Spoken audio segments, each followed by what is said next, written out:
Hello সবাইকে, আজ আমি রেডি হয়ে গেছি আমার দিদির ছেলের বার্থডে পার্টিতে যাওয়ার জন্য। আমি পরে নিয়েছিলাম একটা রেড কালারের কুর্তি আর তার সাথে একটা হোয়াইট কালারের লেগিংস।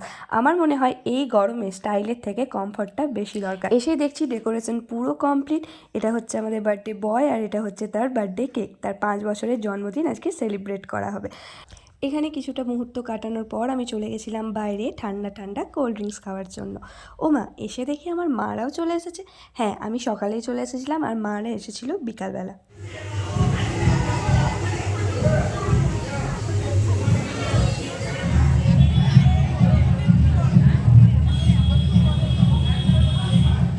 অনেকটা সময় এখানে কাটানোর পর বসে পড়েছিলাম খাবার খাওয়ার জন্য। আরে হ্যাঁ, আমাদেরকে তো বাড়িও ফিরতে হবে, ওদিকে তো রাত হয়ে যাচ্ছে। তাই বসে পড়েছিলাম খাবার খেতে। আরে এত সব ভালো ভালো খাবার হয়েছে, আমার মতো পেটুক ভাবছে কোনটা ছেড়ে কোনটা খাবো, কিন্তু যা গরম পড়েছে সব কিছু তো খাওয়া যাবে না। তো তার জন্য আমি একটু একটু করে খাবার খেয়ে লাস্টে চাটনির সাথে পাঁপড়, ওটা তো মাস্ট খেতেই হবে। এরপর খাওয়া দাওয়া কমপ্লিট করে গান শুনতে শুনতে চলে এসেছি বাড়ি। আজকের মতো ভিডিওটা যদি ভালো লাগে অবশ্যই একটা লাইক করবে, কমেন্ট করবে আর আমার চ্যানেলটাকে ফলো করে দেবে। টাটা।